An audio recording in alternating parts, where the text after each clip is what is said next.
Boa tarde! É tenso voltar do almoço e ter que escutar uns bostejos aí, mas vamos lá. O que eu tenho para falar para vocês hoje é um assunto inicial, introdutório, quebrar alguns paradigmas, alguma coisa que eu vejo que faz falta da gente debater, principalmente na comunidade de Python. Óbvio que já há tempos as pessoas vão falando de dados na comunidade, mas a gente vê com menos frequência do que outros assuntos. E minha ideia de disruptivo para essa palestra em si, eu queria equalizar esse conceito, interromper um processo de entender que trabalhar com uma grande massa de dados é algo difícil, ou entender os conceitos por trás é algo difícil. A gente vai ver nessa palestra que isso já está bastante fácil de lidar, então todo mundo consegue introduzir isso, estudantes já conseguem, quem está em pequena empresa, quem tem uma massa de dados não tão grande já consegue introduzir isso. Então, muito obrigado pela presença de vocês. Eu sou o Robson. Estou 13 anos no mercado já, trabalhando, 10 sendo alimentado por Python, sou muito feliz por isso. Não necessariamente exclusivo, mas são 10 anos que Python está continuamente presente na minha vida. Hoje eu assumo a posição de engenheiro de dados no Viva Real, um portal imobiliário. E não podia deixar de fazer o jabá, a gente está contratando, quem quiser anota aí o lever.co. Tem muitas vagas abertas lá, inclusive para engenheira de software, eles estão procurando mulheres específicos para trabalhar em várias áreas na área de engenharia. Ok? Eu também gostaria de fazer um convite. Em 2012, eu trouxe a RuPy para o Brasil, lá da gringa. Já existem vários eventos satélites no Brasil acontecendo de maneira autônoma. A RuPy Brasil ela não pode morrer, por isso eu estou convidando que as pessoas, quem quiser assumir a organização dos eventos. A RuPy Brasil aconteceu exclusivamente em São José dos Campos, onde foi a Python Brasil do ano passado. Por isso que ano passado a gente não teve a RuPy lá também, de maneira efetiva. Então fica o meu convite para quem quiser assumir a RuPy Brasil, levar para a sua cidade, quiser organizar, tem total nosso apoio, tem toda uma infraestrutura por trás. É uma comunidade também que a gente gostaria de fomentar, então também fica o convite aí, ok? É só me procurar que eu passo os detalhes. Em 2012, a Harvard Business, a revista da Harvard Business, ela colocou que trabalhar com dados, ou a profissão de cientista de dados, seria uma coisa muito sexy no século XXI. E, basicamente, se resume o quê? Aliar programação, estatística e matemática para você conseguir fazer conhecimento em cima de dado. Provavelmente já é coisa que já são feitas há muito tempo, mas... como tudo ganha uma roupagem nova e fica bonito, eles colocaram um nome bonito, todo mundo aderiu e esse negócio ficou sexy demais trabalhar, então o cara está no topo da cadeia alimentar, ser um cientista de dados, ok? Então, só para a gente equalizar o conceito de Big Data, além de ser uma massa enorme de dados estruturadas ou não, que você consegue absorver de vários outros tipos de canais ao longo do seu negócio, pode ser dado do seu usuário, do seu business, de coleta de informação desestruturada que você pega na internet. Mas ele só tem valia se você conseguir tirar conhecimento dessa informação. Essa informação armazenada ela não serve para nada. Então, vamos entender que Big Data, por hoje, é simplesmente um mundaréu de informação que a gente precisa lidar. Ok? Na cadeia de valor de Big Data, a gente sempre conta com 5 Vs. Ok? O volume, obviamente, a quantidade enorme de dados que a gente está lidando no nosso dia a dia, dos mais variados tipos, e com a velocidade que a gente está obtendo isso. Então, a gente tem picos durante o dia de obtenção de dados, a gente precisa estar preparado para isso, ou se a gente está trabalhando num modelo de negócio que está crescendo absurdamente ao longo de um curto período de tempo, a gente precisa trabalhar com isso. A variedade é outra ponta da Big Data que a gente precisa pensar com muito carinho. Por exemplo, um caso clássico é o Facebook, que você tem dado textual, você tem imagem, você tem vídeo, você tem áudio, e você tem interação entre as pessoas. Então, assim, é uma quantidade bizarra de informação que você tira o valor, que é o quarto V, é dali que o Facebook redireciona a propaganda para a gente, é dali que ele intercepta a nossa conversa, que diz que é criptográfica lá no WhatsApp, e consegue colocar um tênis para você comprar à meia-noite, quando você não estava procurando, e assim por diante. E o outro V, que é o mais importante, muitas vezes ele é negligenciado, é a veracidade dos dados. E como exemplo da veracidade dos dados significa, se você está fazendo uma análise, por exemplo, no Twitter para um cliente seu ou para qualquer outro tipo de estudo, você pode ter, por exemplo, hashtags escritas, uma mesma hashtag escritas de maneiras diferentes. Você precisa entender a veracidade daquilo, então vamos supor que as pessoas têm várias formas possíveis de escrever exceção, por exemplo, então a pessoa faz uma hashtag chamada exceção lá, então se aquilo tiver atrelado a algum tipo de campanha, algum tipo de análise de sentimento, você precisa entender a veracidade daquilo, você precisa fazer a limpeza. Então, a veracidade também no dado é muito importante. Não basta só você ter volume e velocidade e variedade, ok? Quando a gente fala de processar uma quantidade enorme de dados, ok? A gente cai diretamente num assunto que vem recorrente desde 2001, a gente já está falando isso há 15 anos, mais frequentemente, desde a da nossa era moderna, que é a computação distribuída. Obviamente, se a gente tem uma massa enorme de dados, a gente não consegue processar isso rapidamente numa máquina simples, commodity, como a gente está se propondo a fazer nos dias de hoje, ok? Um dos desafios dele é a gente paralelizar, ou seja, colocar em várias máquinas para processar isso aí, distribuir, e obviamente a gente quer gastar muito menos com o nosso custo computacional, com a nossa energia, ou seja, processar dado em menos tempo, ok? Primeiro desafio, os desafios que a gente mais encontra aqui é o quê? As falhas de hardware, ou seja, os grandes frameworks de hoje em dia são projetados para serem rodados em máquina commodity, ou seja, são projetados para rodar no CPUzinho que está gravando lá atrás, ou numa máquina simples da Amazon que você consiga fazer alguma coisa. Você não precisa de um hardware deveras totalmente específico para esse tipo de processamento, mas com isso você também traz muitas falhas recorrentes de disco, de memória, a gente já vai falar mais para frente. O outro conceito é como você particiona seus dados, ou seja, você vai distribuir os seus dados entre as máquinas que vão processar. Existem muitas teorias para fazer isso, muitos papers acadêmicos, muitos paradigmas. É um outro desafio. Outra coisa que acontece é como é que a gente se comunica essas máquinas para dizer o estado desse dado todo, ok? E como é que você escalona isso? Ou seja, você vai pôr mais máquina, menos máquina, você processa em memória, não processa, como é que você realmente define o que você vai fazer com o seu dado? A falha de hardwares mais comuns são a falta de energia clássica, bateu o pé na tomada e caiu, no break não aguentou, ok? Falha de memória hoje em dia não é tão comum, mas acontece. Mas não principal, a falha de rede é o grande problema nessa parte toda. Se você perde o contato entre os computadores, eles perdem o estado. E também falha em disco, se você está rodando um disquinho magnético lá ainda, alguma coisa acontece. Então, o primeiro desafio que a gente precisa debater é as falhas de hardware. O particionamento. Cara, tá indo? Como eu disse, como dividir o dado hoje. Vamos pensar que a gente tem dados das eleições. Dados das eleições a gente está dividido por estado, por município.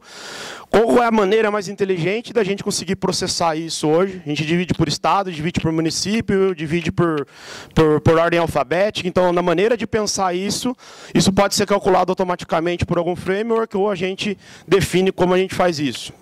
Se a gente tiver o desbalanceio dessas informações, pode ser que uma máquina consiga cumprir a sua missão mais rápida que a outra e vai atrasar toda a cadeia. A gente pode ter um desbalanceio dessa cadeia.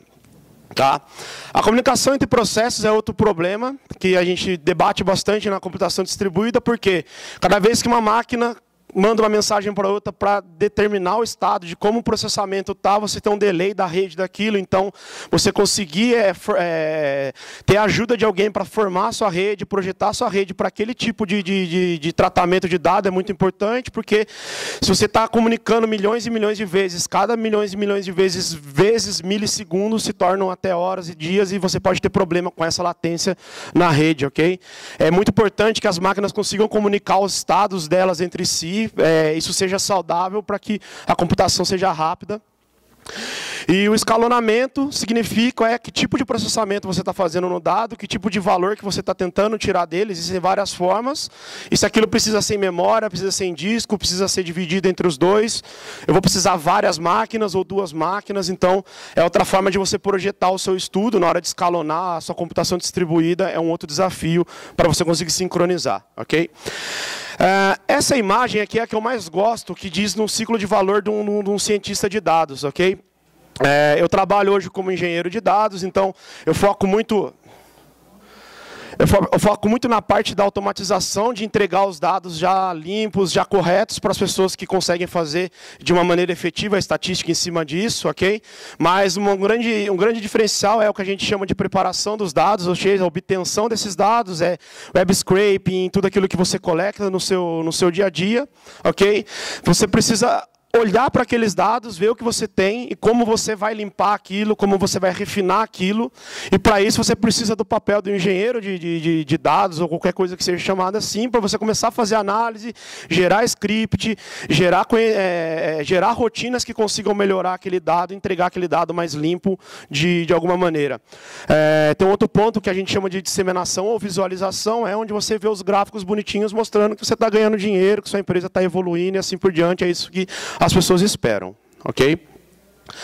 Para isso eu vim introduzir para vocês o assunto do Hadoop, já um framework que é antigo. Ele foi baseado num paper do Google de 2005, se eu não me engano. A release 0.1 saiu em abril de 2006, muito prematuro ainda, mas ele vem evoluindo há quase 10 anos, mais de 10 anos, como uma ferramenta. A gente já está na versão 2.0. Nada mais do que ele é um framework de processamento de computação distribuída para grandes volumes de dados. E ele foi projetado para rodar em máquina commodity, a máquina que a gente tem. Então, se a gente, por exemplo, quiser montar um cluster nos nossos notebooks, a gente consegue, ok? Não precisa de máquina muito específica para isso. E ele é composto de ele é um ecossistema de ferramentas, mas ele tem um core principal, que é o file system dele. Ele é o grande segredo do Hadoop. Hadoop foi escrito em Java. Eu estou vindo falar de Hadoop para vocês para equalizar o conceito do que eu vou mostrar o que a gente pode fazer com Python, porque ele é uma ferramenta basicamente padrão no mercado para lidar com dados. Direto ou indiretamente, sempre, talvez a gente vai barrar no Hadoop em algum momento, mas a gente pode usar o nosso amado Python para fazer coisas e rodar Python, não pegar o Python, transformar em outra linguagem, rodar e voltar. Então, eu vou explicar isso já já. O HDFS também foi baseado num paper do Google File System, ok? Ele tem como princípio básico, ou seja, distribuir seus dados entre os nós de forma transparente. Então, ele é um file system distribuído, então você tem várias máquinas, ok? Cada arquivo que você coloca lá, ele é distribuído de maneira transparente entre as máquinas, mas quando você olha para aquele arquivo, é como se ele estivesse no seu HD, você tivesse dado um dir, um ls, numa pasta, que o arquivinho está lá para você.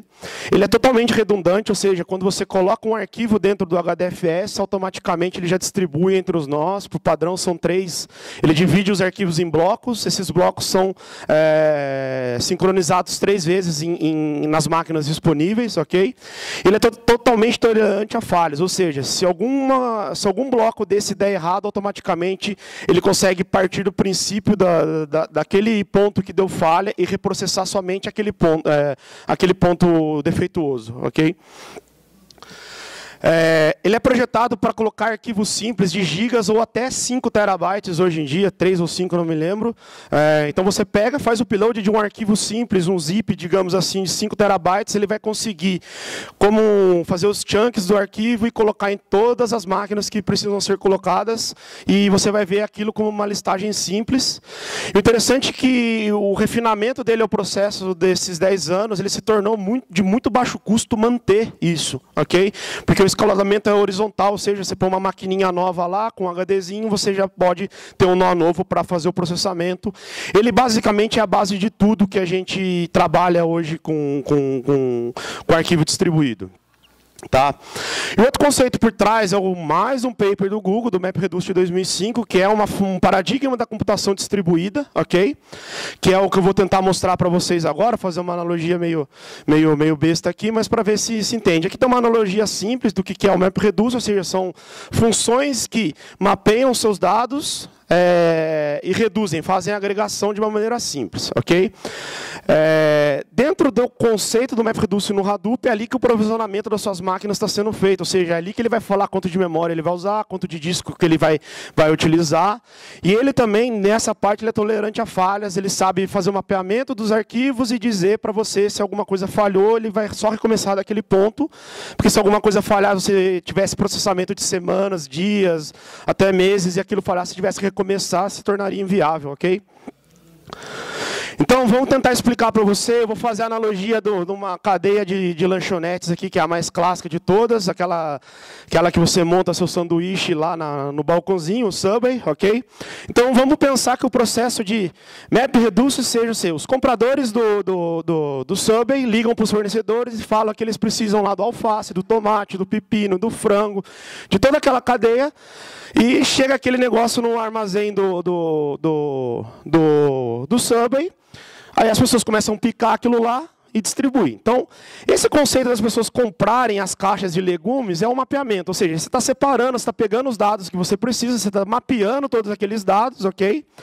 E você começou a separar aqueles dados. Então, o cara picou o tomate, picou o pepino, pegou o frango, pegou o creme lá, colocou tudo separadinho.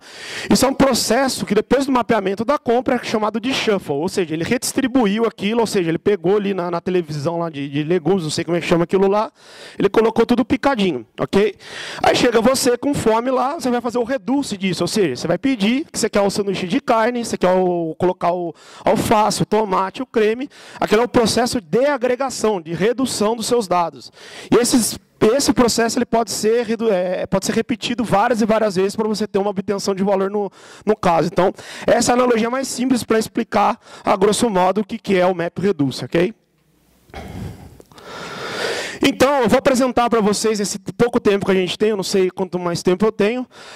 São 3 frameworks que eu usei bastante intensivamente para aprender a lidar com dados, seja de baixo e grande volume.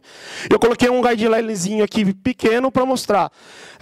Eu me baseei na facilidade de uso desses dados, baseado nessa teoria que eu acabei de apresentar, a performance desses frameworks, ou seja, a gente tem muito framework no mercado para Python, escrito em Python para lidar com isso, mas tem 3 em específico que eu gostaria de apresentar hoje para vocês. A flexibilidade de você conseguir estender esses frameworks, ou seja, construir coisa nova em cima para você, e a generalização deles, ou seja, com que tipo de dado você pode trabalhar dentro dele. Isso é importante porque talvez você tenha uma empresa com áreas de TI que não se comunicam, sei lá, um grande banco aí da vida. Aí você tem uma parte que trabalha com dado num banco de dados, outra área com Excel, outra área com TXT. Então, a generalização dessa forma de trabalhar com dados é muito importante. Tá? As 3 opções que eu vou trabalhar para vocês é o MRJob, que eu já vou explicar o conceito dele, vem de MapReduce Job, o Luigi, o PySpark, não lembro de todos, mas eu dei um tutorial também de PySpark completo na Python Brasil, os slides também vão estar disponíveis. E tem outros 2 que também são bem conhecidos na comunidade Python, que é o PyDup e o HadoopPy, mas eu não vou entrar no conceito deles, por não dar tempo eles terem um conceito um pouquinho mais diferente, ok? O MRJob foi criado pelo Yelp, ele roda em Python 2 e Python 3, já obviamente nessa migração de Python 2 para Python 3 que a gente tem debatido bastante. O principal conceito dele, você escreve um código pythônico, certo? Que você pode criar vários steps de MapReduce.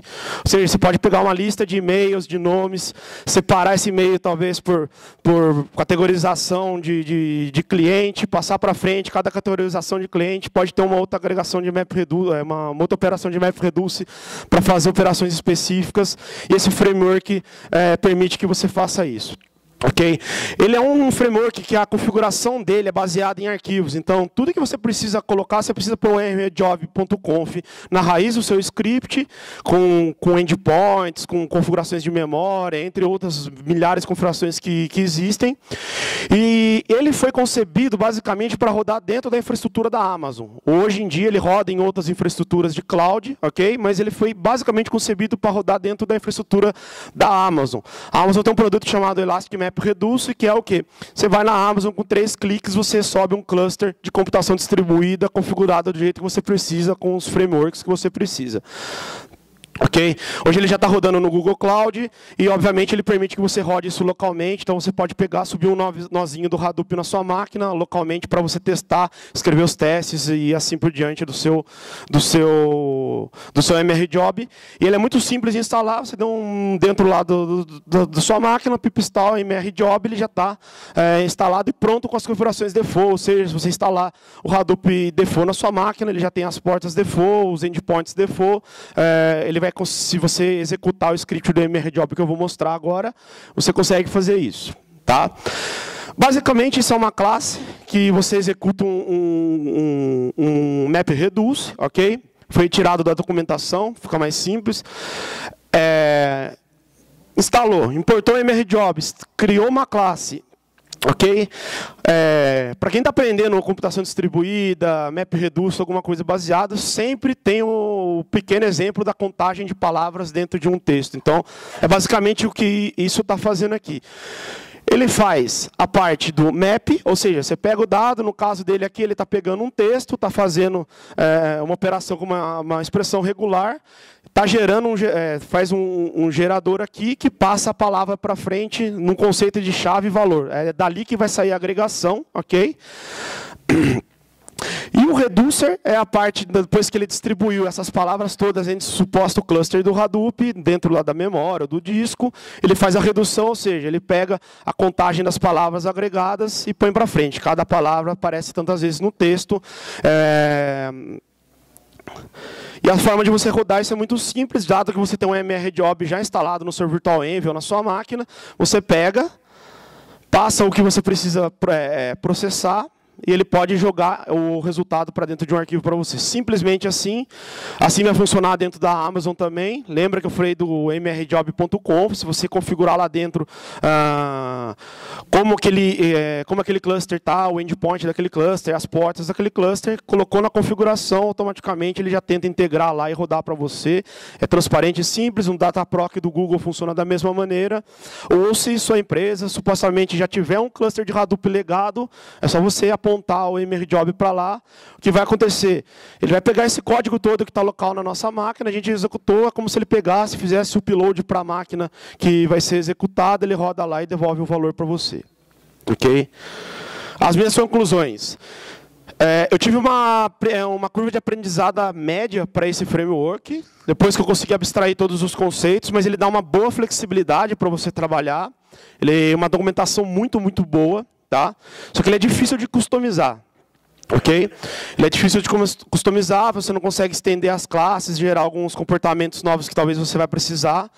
E uma opinião que eu estou passando para vocês, se eu fosse abordar ele hoje em dia para aprender, se eu tivesse operações muito complexas dentro da minha empresa. Eu não faria ele com operações médias talvez de um ETL, ou uma operação mais simples, ok? E a grande vantagem dele é que a documentação dele é vasta e muito completa para fazer, e um bom código pythonico. Tá? O segundo que eu tenho para apresentar para vocês, na prática é o que eu mais gosto de trabalhar, é o Luigi. Ele foi criado pelo Spotify. Na verdade, ele não é um framework de MapReduce, propriamente dito, mas ele tem suporte nativo ao Hadoop, que permite que você faça isso. Ele é um framework de gerenciamento de pipeline de dados, ou seja, você pode escrever várias rotininhas de como você quer tratar o dado, e ele consegue interpretar essa árvore de dependência para você. Já vou mostrar como é que isso funciona. E você consegue fazer processamentos de longo período em batch, e você consegue agendar isso. Então, é bom que você deixe uma máquina rodando com scripts de hora em hora ou de dia em dia, que você tem uma série de processos de dados que você precisa trabalhar. A vantagem dele é que ele é super generalista, então ele integra com muitas ferramentas, já tem suporte nativo ao Hadoop, ok? E também integra com Spark, que eu já vou mostrar logo em seguida. É bom falar nisso para puxar. E ele também é muito simples, que é só você bater um Luigi, um pip install Luigi, já está na sua máquina, código 100% patônico também, você consegue já gerar o seu pipeline. Então, o que eu tenho para mostrar para vocês aqui é como é simples fazer. Importou o Luigi contrib job task, ok? Você tem os métodos, você tem um único método obrigatório, né, para essa classe específica com o output que você precisa dizer aquilo que você está fazendo dentro daquela classe, ok? Para onde ele vai colocar. Então eu peguei esse exemplo da documentação do Luigi. Eu vou falar logo em seguida, mas a documentação não é muito boa, é um pouco difícil de você entender, mas depois que você pega a manha, o negócio flui, ok? E o importante é que quando você sobrescreve um método de requerimento, requires, é ali que ele monta a árvore de dependência para você. Então você pode escrever suas classes, gerar os testes para elas, se você quiser, é bem simples de fazer. E ele também tem um conceito do mapper reduce, que vai fazer exatamente a mesma coisa que a gente falou. Aqui poderia ser uma contagem de palavras também clássica da nossa aqui. No caso do, como a gente está falando do Spotify, o exemplo deles lá é um agrupamento por artista e tracks, ok? Tem um segundo arquivo que eu queria mostrar, que é, dentro de todos os artistas da Spotify, quais são os 10, o top 10. Então, se vocês olharem aqui, eu estou colocando que o requerimento para eu executar essa task é aquela que a gente escreveu anteriormente, ou seja, aqui dentro, necessariamente, eu posso ter outro tipo de output. Então, eu posso processar meu dado no Hadoop e jogar para dentro de um banco de dados, ou seja, por isso que ele é um pipeline de dados. A gente podia fazer um ETL, alguma coisa próxima disso. E quando você sobrescreve o método run, é ali que a magia acontece, é ali que os seus dados são transformados, é ali que você está fazendo tudo que você precisa acontecer. E aqui nada mais do que um método interno aqui que ele está trabalhando. Para rodar isso é simples, se você instalar o Luigi na sua máquina, você já vai ter o executor do Luigi. Você passa o módulo que você precisa trabalhar, a classe raiz que vai ser executada, ele vai gerar a cadeia de dependência para você. Não sei se eu mostrei ali. O Luigi dá suporte à parametrização na chamada da sua classe. Com isso você pode passar algum tipo de intervalo de data que você queira processar e assim otimizar seus dados, ok? Isso aqui o Luigi gera para você o quê? Ele é totalmente visual, então ele levanta na sua máquina uma porta se você especificar como é que os seus dados estão rodando, todas as tarefas que precisam ser executadas, como elas foram executadas. Ele te manda relatório por e-mail se você configurar, ou seja, se algum step do seu pipeline de dados quebrar no meio do caminho, ele te avisa o que aconteceu, te manda stack Python certinho, você consegue depurar. E aqui é também dentro dessa, quando você clica numa tarefa ali, ele mostra para você a árvore de dependência toda que precisa ser executada para você chegar no final do seu processamento. Também é muito bom para você entender, para você otimizar, talvez você consiga otimizar um processo, queixar alguma coisa. É bem importante ter essa parte visual que o MRJob não tem, mas geralmente você entra no gerenciamento do Hadoop e você consegue ver como que aquilo está sendo executado. Ok? As minhas conclusões para o Luigi. Mesmo que a documentação seja ruim, a curva de aprendizado é muito pequena, dado que você já assimilou que é um map reduce, no caso para o Hadoop ou outras coisas. Ele é muito generalista, ou seja, ele tem uma classe chamada job, uma classe abstrata, que você consegue abstrair e você criar os seus próprios tipos de job. Ok? Ele é muito fácil de customizar. E por ele integrar com o Spark, que é o que eu mais gosto na ferramenta do Luigi e o Hadoop, você consegue fazer várias coisas com ele. Você consegue gerar pipelines de dados altamente sofisticados com essa ferramenta, ok? E o bom é que o desenvolvimento dele é muito, muito ativo. Se você entrar lá no repositório do Spotify Luigi, você vai ver que os debates são intensos. Ok? Essa aqui para mim é a estrela do meu brilhinho no olho. Eu adoro essa ferramenta, eu trabalho com ela no meu dia a dia quase 100% do tempo agora. É um framework generalista para tratamento de dados e computação distribuída, que tentou abstrair todos os modelos de computação distribuídas mais usados hoje em dia. Ele também é escrito ele é em escala, né, em cima da JVM. Ele é muito generalista, ou seja, ele permite que você processe dados muito facilmente, ok? Consiga trabalhar com grafos, consegue trabalhar até com bibliotecas de machine learning dentro dele ali já. Tá? Interessante que por baixo dele vai ter o Hadoop. Você querendo ou não, você vai ter o Hadoop ali por baixo, mesmo que seja pequena parte. Tá? Ele nasceu em 2009 em Berkeley como um projeto acadêmico. Em 2010 ele foi liberado como open source para a comunidade. E desde 2014 muitas empresas de grande porte têm injetado milhões e milhões no desenvolvimento do Spark. Tá? Ele tem APIs completas para Java, para Scala, propriamente dito, para R, para quem é estatístico puro, e para o Python. Interessante dizer que o que você escreve em Python no Spark é executado por um processo Python, tá, ok? Então a gente não está fazendo nada fake ali. E a grande vantagem dele, sobre todas as outras ferramentas, é que ele é totalmente interativo, como a gente já está acostumado na nossa comunidade. Você abre o console, ele vai te abrir um console Python, como a gente conhece hoje em dia, só que ele já vai ter alguns recursos carregados dentro dele para você começar a trabalhar com os seus dados, ok? E a vantagem dele também, que eu esqueci de dizer, ele foi concebido para processamento em memória. Você consegue fazer processamento no disco, entre outras coisas, mas ele, por default, vai fazer o processamento em memória. E se por acaso não couber todo o seu dado na memória, ele joga para disco. Tem várias formas de configurar isso. Para isso, a biblioteca, ou a lib, que a gente chama API, chama PySpark, ok? Ela é uma DSL, você encadeia chamadas, você não precisa estender classes ou coisas do tipo. Simplesmente você tem uma porta de entrada, que eu já vou explicar, e você começa a criar o seu pipeline de processamento, passando funções, filtros, ok? A documentação é muito completa, é muito boa, é muito bem descrita, ok? Vale a pena. Desenvolvimento super ativo e o setup do Spark é infinitamente mais fácil do que o Hadoop hoje em dia. Basicamente, você baixou o zip, zipou na sua máquina, tendo Java instalado, configura uma variável de ambiente, você já está com isso rodando perfeitamente na sua máquina. Ele pode rodar em cluster ou ele pode rodar em standalone na sua máquina. Então, ele permite que você gere programas altamente testáveis, ok? Aqui funciona, como é que funciona o conceito do Spark? Ele tem um core dele que é todo escrito em Scala, que nem eu disse. Em cima dele ele tem uma API, que é o que a gente falou. Basicamente é usado o DataFrame, para quem é similar com o Pandas hoje em dia. A parte que ele trabalha com o DataFrame é bem similar do Pandas. Ele também integra com Pandas, então é bem interessante isso, ok?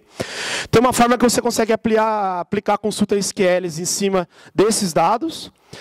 Você consegue fazer streaming de dados, ou seja, puxar de uma ferramenta de streaming que nem o Kinesis, o Kafka, e começar a fazer processamento em tempo real. Para os cientistas malucos aí de plantão, a gente tem a parte de estatística aplicada ali com o aprendizado de máquina, já está embutido dentro dele, trabalha com a maioria das ferramentas Python. Para quem quer fazer análise de grafo, o Graphex faz isso. E ele tem a parte de packages, que significa que você também é altamente extensível, então você consegue gerar drives de leitura, escrita, e ferramentas robustas para ele, ok? Qualquer tipo de dado que seja nativo para a plataforma Hadoop consegue ser lido através do Spark. É importante frisar isso aqui, ok? Para falar de Spark, a gente tem que entender o conceito do RDD, que são os datasets distribuídos resilientes, ou seja, são o particionamento dos seus dados feito de maneira automática, que quando isso tiver qualquer coisa que tenha falha ou a coleção tá distribuída, ele vai conseguir voltar daquele ponto, e é a unidade fundamental do Spark. Então, sempre que você for trabalhar com o Spark, se por caso você adotar, você vai ter que entender o que é exatamente o RDD. RDD é uma coleção de objetos que podem ser objeto da JVM Java ou propriamente Python em memória, ok? E a porta de entrada chama Spark Context, ou seja, sempre que você for criar um programa em Spark, usando o Spark, você vai ter que criar um Spark Context, que é o quê? É a classe porta de entrada que vai dar a abertura pro Spark para você. Ali que você vai provisionar o recurso do seu cluster, se você quiser, e ali que você vai começar a encadear a chamada. Só para explicar como a magia acontece rapidinho aqui. Importei o PySpark, direto, código Python, ok? Ele vai subir um contexto dentro da JVM, chamado Spark Context. Vai criar a classe Python Spark Context. O meio do caminho aqui tem o Py4j, que é uma bibliotequinha de Python que consegue acessar objetos dentro da JVM.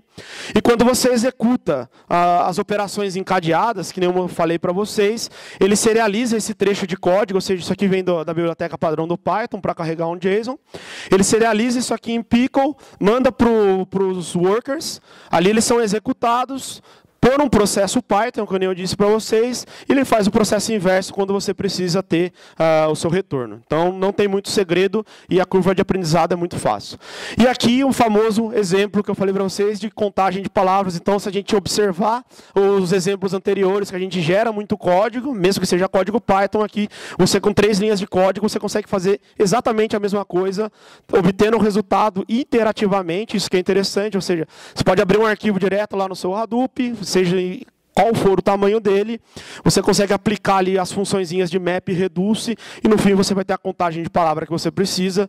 Como o meu tempo está acabando, eu não vou conseguir entrar em mais detalhes, ok? A minha conclusão é que é uma excelente documentação, a curva é muito fácil de aprender. Se você já assimilou o conceito de map reduce, ou você tem outras coisas para processar de maneira distribuída, ele é muito generalista e ele é barato de manter. Basicamente, você consegue rodar já alguma quantidade enorme de dados só na sua máquina. Então, se você tiver máquinas pequenas na sua empresa, que você precisa fazer transformações ou coisas do tipo, você já consegue fazer só com uma maquininha só. Não precisa ter um nó, ok? Minha conclusão final é aquilo que eu falei para vocês. O MRJob é bom para tarefas complexas, principalmente se você já tem um cluster legado na sua empresa, ou se você tem a Amazon como infraestrutura da sua empresa.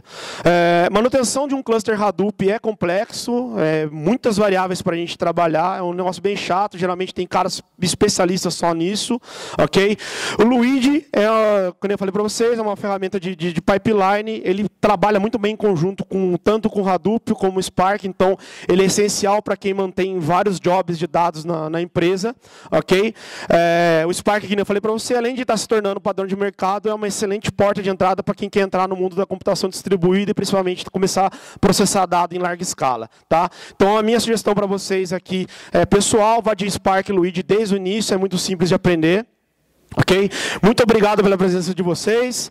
Aqui está meu Twitter, meu e-mail e meu Telegram para quem quiser falar comigo. Ok? Obrigado. Não hesitem em entrar em contato, mandar e-mail, eu faço questão de responder todo mundo, principalmente no Telegram e no e-mail. No Twitter eu não sou muito ativo lá, mas, por favor, fiquem à vontade para falar comigo a hora que vocês quiserem, ok? Alguma pergunta? Levanta a mão. Todo mundo entendeu? Ok, muito obrigado. Então, outra salva de palmas. Ah, não. Pera, tem pergunta! Robson, quando você começa um projeto novo e tal, vai testar, você levanta a máquina para fazer esse tipo de coisa, vai na Amazon direto e tal, ou começa local? Como é que é teu fluxo de trabalho? Meu fluxo de trabalho hoje em dia, eu tenho um Docker de Spark, que eu tenho uma... Inclusive está no meu Docker Hub, depois me chamem que eu mostro para vocês. Eu tenho um Docker, uma imagenzinha que eu estendi de um outro projeto, que eu tenho esse fluxo de trabalho lá, então já tem o Spark dentro, mas quando eu vou escrever programas exclusivos do Spark, ele já está dentro da minha máquina, se eu tenho a variável de ambiente chamada Spark Home setada nela, eu sou usuário do PyCharm, eu abro o PyCharm, seto onde está o caminho da Spark Home, eu escrevo meu programa e depuro nele direto no cluster ali de dentro. Quando eu fecho aquele pacote, eu mando para a Amazon, porque vai ser basicamente rodar dentro da Amazon. No caso, eu também trabalho só com a infraestrutura da Amazon hoje em dia. Então, o fluxo é bem simples. Importei, rodei, você pode rodar na linha de comando. Python, o nome do seu script. Se você tiver o Spark Home na sua máquina, ele vai rodar para você aquele ciclo todo de levantar a JVM, de criar os contexts, executar e baixar, vai ser feito toda automática para você não precisa se preocupar com isso. Eu posso te mostrar aqui depois, se quiser, me chama que eu tenho pronto para mostrar aqui. Tá, obrigado. Ok?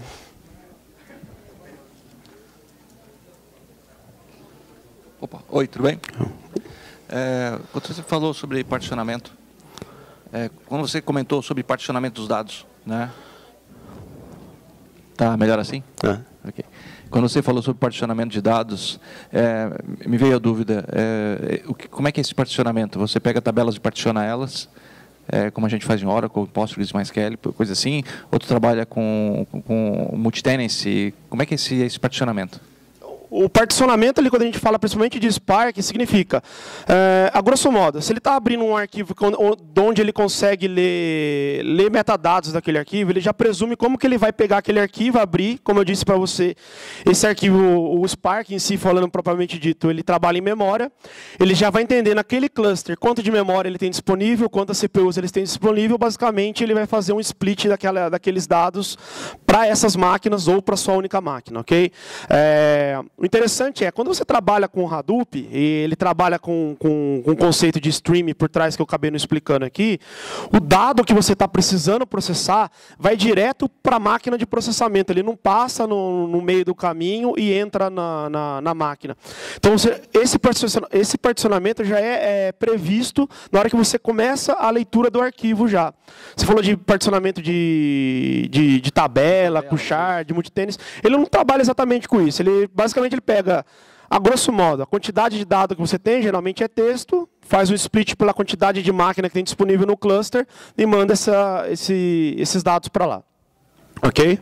É bem simples também, mas assim, se você tiver operações complexas de particionamento, ou seja, que nem o exemplo que eu dei, você quer analisar os dados das eleições do Brasil, você pode, de fato, você tem métodos ali dentro do Spark Contest que você pode forçar o reparticionamento dos seus dados para determinada máquina ou ignorá-los de alguma maneira. Dá para você fazer também. Por isso que ele é bem generalista. Ok?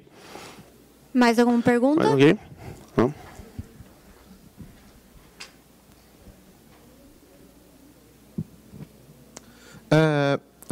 Você falou que se eu quiser usar o Spark, eu tenho que instalar o Hadoop também, né? Não. Se você tiver um cluster legado na sua empresa, você consegue simplesmente baixar o Hadoop sem o Spark sem o Hadoop e plugar ele no Hadoop da sua empresa. Ou você já pode baixar o Spark com o Hadoop embutido nele. As opções de download no site do Spark já prevêem isso para você já. Ele tem um Hadoop embutido. Tem um Hadoop embutido por baixo, ok? Obrigado. É que não deu para entrar nos detalhes profundos da ferramenta em si, como ela interage, mas ela tem várias particularidades que já facilitam muito a vida. Se você quiser, me puxa no canto aí que eu explico para você. Ok? Mais alguém? Isso aí, rapaziada. Muito obrigado mesmo aí. Desculpa o atraso.